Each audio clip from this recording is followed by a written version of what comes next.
नमस्कार मंडळी.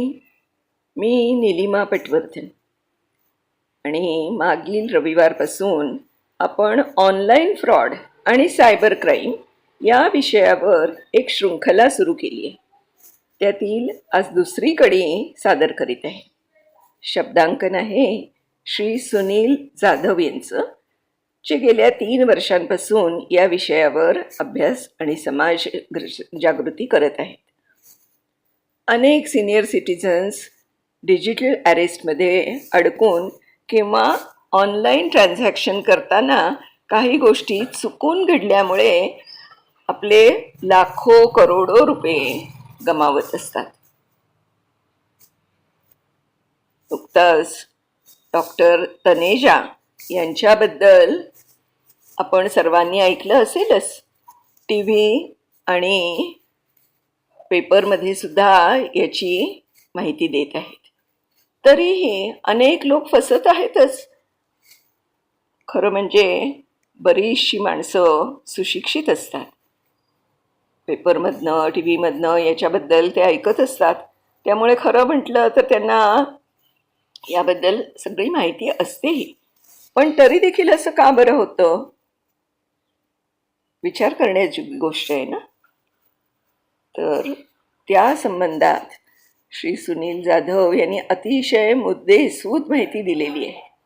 किती अनेकविध प्रकारे ऑनलाईन फ्रॉड होऊ शकतात हे त्यांनी अतिशय छान सांगितलेलं आहे. तर बघूया आता हे कोणते कोणते मुद्दे आहेत ते. तर काही ऑनलाईन फ्रॉडचे प्रकार आधी त्यांनी सांगितलेत. पहिला आहे फिशिंग. फसवणूक करणारे लोक तुमच्या बँक अकाउंटची माहिती मिळवण्यासाठी फिशिंग ईमेल किंवा मेसेज पाठवतात. ऑनलाईन शॉपिंग फ्रॉड हा दुसरा प्रकार आहे. फसवणूक करणारे लोक ऑनलाईन शॉपिंग साईट्सवर फसवणूक करतात आणि तुमच्या कार्डची माहिती चोरतात. तिसरा प्रकार आहे ATM फ्रॉड. फसवणूक करणारे लोक ATM मशीनमध्ये डिव्हाइस लेबल करून तुमच्या कार्डची माहिती चोरतात. चौथा प्रकार आहे सायबर क्राईम. म्हणजे फसवणूक करणारे लोक तुमच्या कम्प्युटर किंवा मोबाईलमध्ये व्हायरस लेबल करून तुमच्या माहितीची चोरी करतात. बँक ऑनलाईन फ्रॉड टाळण्यासाठी सुनील सरांनी काही उपाय पण सांगितलेले आहेत. पहिला आहे पासवर्ड सुरक्षित ठेवा. तुमच्या बँक अकाउंटचा पासवर्ड सुरक्षित ठेवा आणि नियमितपणे बदलत राहा. दुसरा मुद्दा आहे 2 स्तरीय म्हणजे 2 लेव्हल प्रमाणीकरण वापरा. तुमच्या बँक अकाउंटमध्ये 2 स्तरीय प्रमाणीकरण असतं, त्याचा वापर करा. तिसरं, सावधानपणे ऑनलाईन शॉपिंग करा.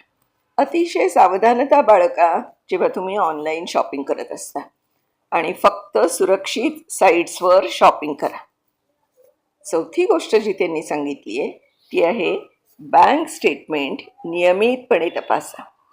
तुमच्या बँक स्टेटमेंट तुम्हाला नियमितपणे तपासायला हवं आणि कोणतीही अनियमितता असल्यास लगेच बँकेला कळवायला हवं. या सगळ्यातून मुख्य आणि अतिशय महत्त्वाचं म्हणजे जेव्हा असे काही फोन येतात किंवा आपल्या असं लक्षात येतं की काहीतरी गडबड झालेली आहे आपल्या अकाउंटमध्ये, तेव्हा शांत राहायचं, घाबरायचं नाही. आपले नातेवाईक किंवा शेजारी यांच्याबरोबर मोकळेपणे बोलायचं. लक्षात घ्या, या मंडळींना फोन आलेला नसल्यामुळे ते घाबरलेले नसतात. त्यामुळे शांत चित्ताने सारासार विवेकाने ते निर्णय घेऊ शकतात. तेव्हा सतर्क तर राहायचंच. कोणतीही लिंक क्लिक करताना विचारपूर्वक निर्णय घ्यायचा. तसंच मोहाला बळी पडायचं नाही आणि घाबरायचंही नाही. कारण हे जे सायबर क्राईम करणारी लोक असतात ना, ते अतिशय चलाख असतात. आपल्या मानसिक जी म्हणजे आपली मानसिक अवस्था असते त्याचा ते बरोबर फायदा करून घेतात.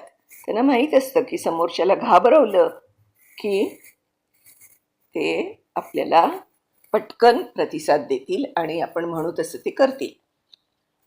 त्यामुळे अजिबात घाबरायचं नाही, इतरांशी संपर्क साधायचा. शेजारी पाजारी जे कोणी असतील आपल्या नातेवाईक त्यांच्याशी. त्याचप्रमाणे एक cybercrime.gov.in ही एक साईट दिलेली आहे सुनीलजी यांनी. तसंच 1930 आणि 1945 हे हेल्पलाईन नंबर आहेत. तर जर काही असं आपल्याला वाटलं की काहीतरी गडबड आहे तर इथे संपर्क करायचा. जितक्या लवकर तुम्ही कृती कराल तितके तुमचे पैसे परत मिळण्याची शक्यता अधिक असते, हे लक्षात ठेवा. पुढच्या भागात अशाच आणखीन काही नवीन माहितीसह आपण पुन्हा भेटणार आहोतच. पण तुमच्या कॉमेंट्स खूप महत्त्वाच्या आहेत. त्यामुळे आम्हाला अशी माहिती असणाऱ्या क्लिप्स करायला तर उत्साह वाटतोच, पण तुमचे अनुभव इतरांना पण फायद्याचे ठरू शकतात. त्यामुळे हे व्हिडिओज नक्की शेअर करा आणि कॉमेंट्सही नक्की द्या. नमस्कार आणि धन्यवाद.